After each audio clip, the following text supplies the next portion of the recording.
Hey, what's up, everybody? BDF44 coming at you with another video. All right, so the Lakers just got the win against the Brooklyn Nets at Barclay Center. Return to AD, man. I got to tell you, he looked pretty good in the minutes that he had. Minutes restriction, of course. We knew he wouldn't get a lot of minutes, but he gave us four really solid blocks, which contributed to us greatly. Um, so that was excellent, man. He had a nice lob early in the game. It was just good seeing him out there, and to be honest with you, he looked a lot better to me. His pace, the way he was playing, he looks well rested. He looks like he's in better shape than he did when we last saw him. He looked more engaged. He looked like he'd been missing the game some. So I'm very encouraged about what to expect from him going forward. He looks like he has a newfound energy about himself, and I think that injury may have kind of given him what he needed. Because it seemed like he was in a lull. Didn't seem like he was too happy. It seemed like he was kind of just dragging it. Uh, and now, after that injury, having the game snatched from him a little bit, I think probably gave him a little bit of rejuvenation. So yeah, very happy with what I saw there. LeBron James was supreme tonight, man. The King was supreme. He had some very nice plays, particularly in that, I think it was the third quarter or the fourth quarter. Might have been the fourth. I kind of got a little blended there in terms of how I was able to watch the game with the link being as it was.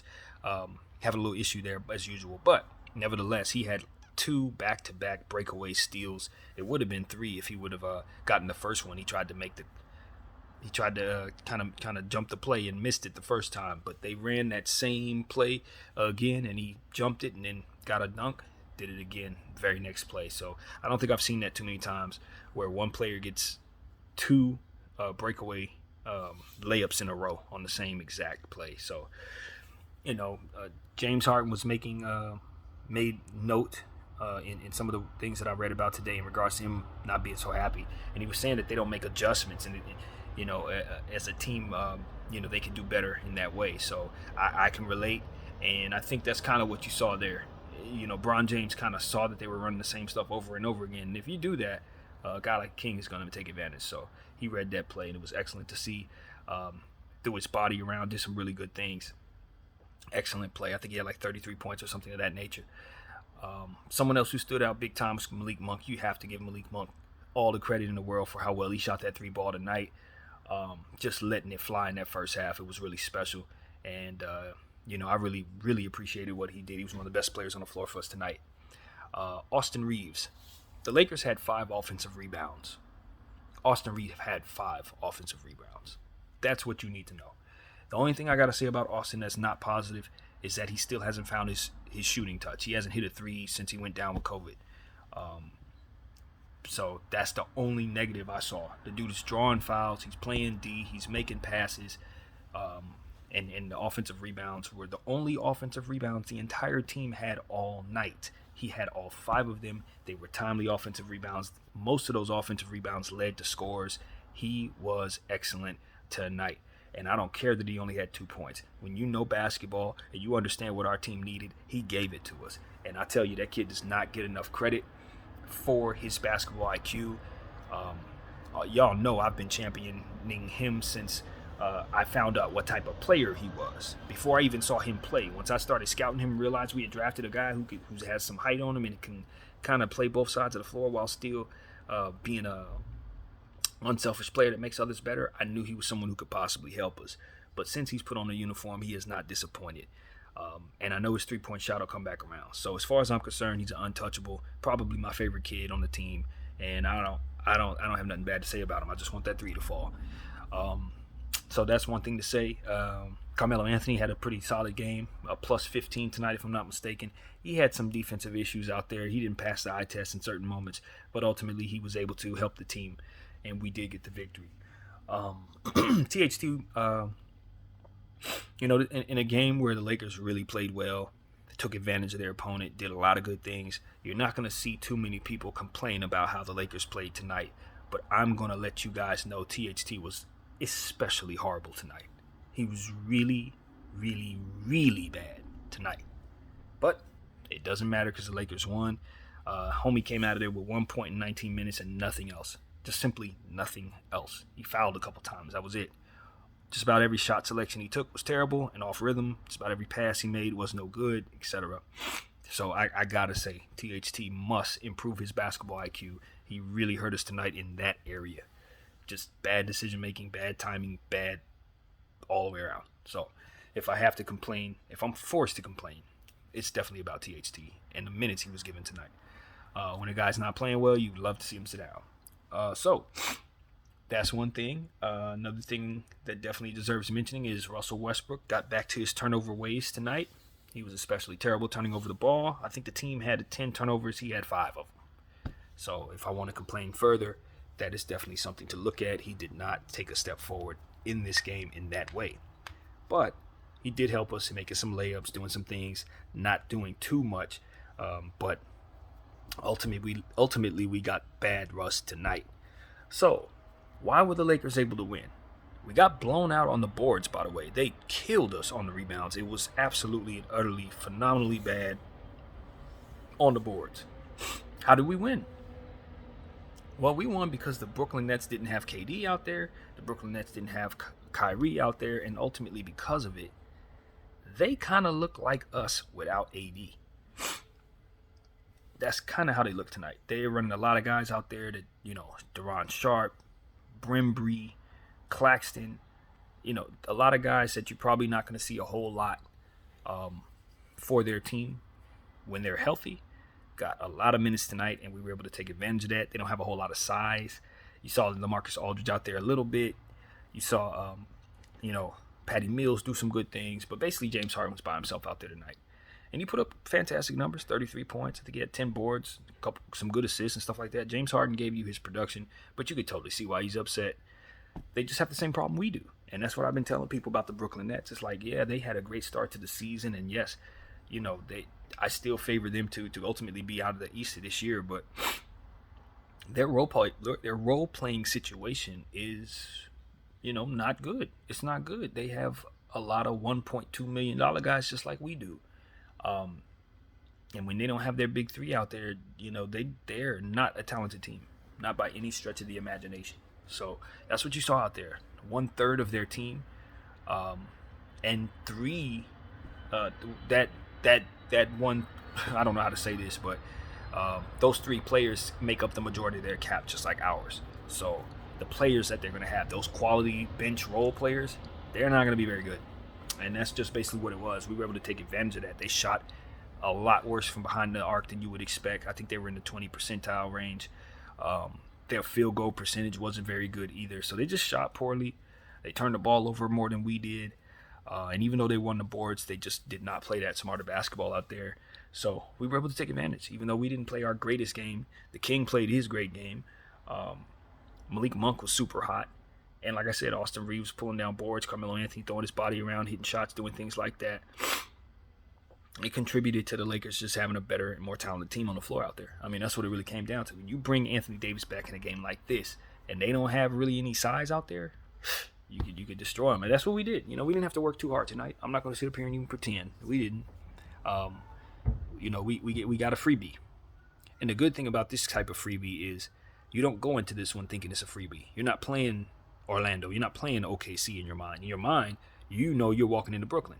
So it's like you come in with a certain type of energy, and that's what I saw from our team tonight. Just they were prepared for a good Brooklyn team, and they got a bad Brooklyn team. So all the best. That's the thing.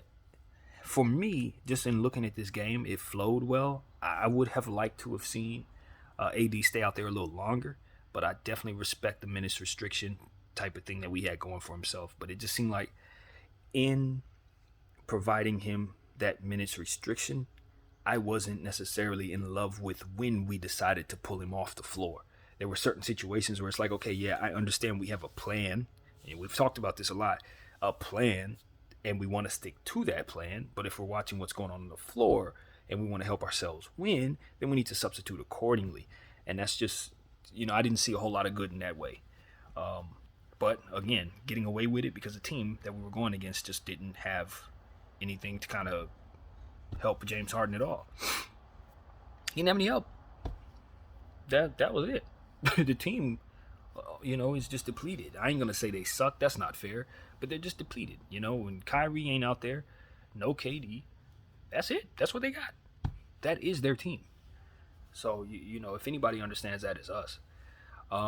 And I think that's ultimately why they probably may make a move. When you look at a game like tonight, when you know the Laker team ain't that good, AD's on minutes restriction, you want, if you're the Nets, to beat us tonight. You do not want a bad Laker team coming in your house getting you. But the reality is, we just are a little healthier than them right now. I mean, I know that sounds crazy, but it's true. So we were able to take advantage of them. Yeah, you got to give credit to LeBron James. Ultimately, he brought the energy. He understood what was on, what was needed from him tonight. He drove the basketball very well. He rebounded the ball. He was physical. The Lakers were 100% from the line tonight. And I don't think I've ever seen that before. As long as I've been alive, I don't remember the Lakers not missing a free throw. Not since I don't think I've ever seen that. I don't. So that was something we need to really, really look on and check on and see how long it's been since the Lakers played a game where they didn't miss a free throw. I'm willing to bet it's been a very long time, because I don't remember one. So yeah, that was very noteworthy. As a team, as I said, we kept our turnovers down. You figure if Russell Westbrook's going to turn the ball over 5 times, and the rest of the team turns the ball over 5 times, you feel really, really good about that. Now, granted, it would be lovely if Russell Westbrook could literally just not have a bad turnover night while the rest of the team is doing well in that area, because that seems to be a theme for us. It really does. The last time we had a team situation where everybody didn't hardly turn the ball over, it was him turning the ball over a lot. So I just want to see us all get on the same page in that way, and I think we'll be happier for it. Rim protection is such a luxury. To watch AD get 3 blocks in the first quarter and have our team jump out to a very strong start, you can't tell me that rim protection didn't have a lot to do with that. I won't hear it. When you have a guy down there who's going to block shots, who's not going to let guys just get easy layups. There was a layup that one of their players, a rookie, had. He tried AD in the first quarter, and for the life of me, I couldn't figure out why that kid tried that. I like Cam Thomas a whole lot, and I know what he's capable of, but that was the single dumbest thing I'd seen him do in his rookie season. I had never seen a guy just attempt to lay the ball up with AD on his shoulder like that. I mean, 100% of the time that's getting blocked. 100% of the time. The best possible outcome you can get out of that is maybe getting to the line, but if you don't go up hard, if you don't think you're going to dunk that ball, trust you me, it's going into the third row. So that was something that stood out for me in the first quarter. It's just like, you might as well just give him the ball when you do stuff like that. So yeah, that's what it is, man. I don't blame James Harden, man. I honestly would be a little frustrated too. But, you just got to weather the storm, man. Just got to weather the storm. I don't think it's one of those situations where I want to double back and say, yo, Kyrie's letting the team down on some stupid stuff like that. It's not that. It's just when KD ain't out there, they really do need Kyrie to be there. Like, that's what it really comes down to. You need him. And tonight was a night where they could have used his 30 points. If Kyrie was out there, I could tell you that's probably a different game, because the Lakers didn't particularly shoot that well. So you figure if Kyrie's out there dancing and boogieing and giving you 30 points, guess what? The Lakers only won by 10. So this is the kind of game where you look over at Kyrie and say, man, it would be great. I get it. Trust me. Nobody gets it like, we get it on this channel. But this is one of them games, if you're the Brooklyn Nets, where you kind of like, you really don't feel too good about all that. So that's just what it was, man. I'm happy. Laker fan, hey, I'm happy. We get our victory. You know what I'm saying? Ain't nothing to that. When we can get in there and know we going up against a great team and get them in their house, I don't care if they got all their players or not. We just like winning on your floor, period. So we'll definitely take that. I could argue that might be the biggest win of the season, just off the strength of this understanding alone. So yeah, that's what I want to say. I don't know if I really have a whole lot to say about this game, man. It seems like there's a lot more to say about the Lakers when they struggle, to be honest with you. You just like what you saw out of guys, and that's the thing. It wasn't like more players really stood out to me. Stanley Johnson started tonight for the first time that I remember, because of course Coach has been running other lineups and stuff like that wasn't really working for us, and I thought we had a little more defensively for ourselves because of it. He didn't shoot the ball particularly well, but he definitely did the things that we love seeing him do: defend, creating chaos, finishing around the rim, stuff like that. I don't expect him to shoot the ball that well. Anytime he hits a shot, A1, we're happy. But, I just don't look at him as a gifted shooter. But he definitely is a gifted defender, and he's very helpful in a lot of different ways. We're super happy to have him, and I like when he starts. The next thing I want to see Frank do, besides get fired, is start Austin Reeves. Give Austin Reeves an opportunity. I know you love Avery Bradley. That's your go-to guy. Sit Avery Bradley down and give those young guys an opportunity to start. Obviously, Malik Monk, the way he played tonight, should definitely be starting. And, I think a lot of Laker fans agree with me. I've heard other people say it. I thought it was just kind of a thing that I say, just looking at the team. But I really do think that the Lakers should go youth movement. Go youth. We got 3 young guys that can really help our team and get us out to good starts. If you go Austin Reeves, Malik Monk, you know what I'm saying, Stanley Johnson. I would have said THT, but I can't start that guy. Not yet. He's going to have to get a lot better before I trust him like that. But, Stanley Johnson and then AD and of course, Bron, that's a lineup I trust. And, I didn't mention Russell Westbrook because hey, I'm a realist as it pertains to Russie. He's a bench guy for me. I'm going to be honest with you. He's a bench guy. I trust what he can do. I know what he can do. You know what I mean? It's one of those things where it's like he's going to give me a bench, a push off the bench that'll allow me to kind of have him attack second units, as to which he'll be more effective driving at the rim. He'll get more boards. He'll do a lot of good things for you. But for me, I'm just really high on basketball IQ, y'all. I'm not going to lie. And I just don't like some of the mistakes I see from players that don't present the greatest basketball IQ from play to play. That's why I champion Austin Reeves so much, because even though he's not overly gifted doing all kinds of stuff, jumping out the gym, he's playing smart. He's doing things. He's finding himself in positions where we need him to be at the right time. He's making the plays that we need him to make at the right time. He's making the passes that get to the guy that's open and stuff like that. It's like, Russell Westbrook don't have that type of IQ, man. That's not what he gives you. He gives you hard energy play. He's driving, he's putting his head down, and he's making people react to that. But that's not what I need. I need smarts. I really need intellect on the floor. I need guys who know how to do things quickly and right in that moment. Because that's who we got down there running the show is LeBron James. So you need guys who can complement what it is that he does naturally. I think AD's great for that. I think Malik Monk can be an excellent player for that. He has a higher basketball IQ than he gets credit for. Stanley Johnson, people like that are complimentary in that way. But Russell doesn't. He does not compliment us in that way. But he does have his strengths, and I think we can utilize those strengths best against second units. So I know he ain't going for that, but I'm telling you, he would be sitting. I would start somebody else at that point guard position. I would let them young kids have that starting position, and I promise you we'll get off to better starts.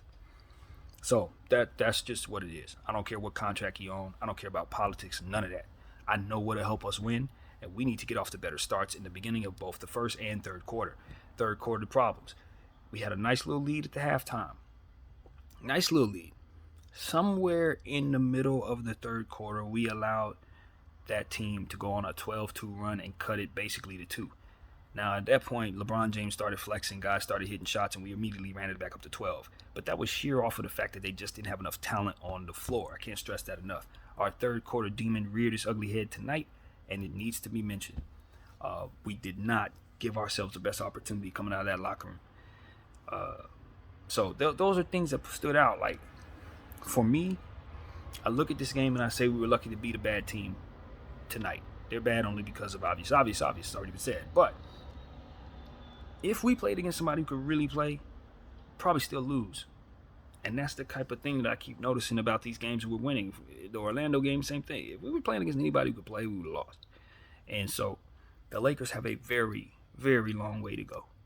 But what I can say is we love the fact that we're able to get away with it because we keep running into these depleted teams that are dealing with these various situations.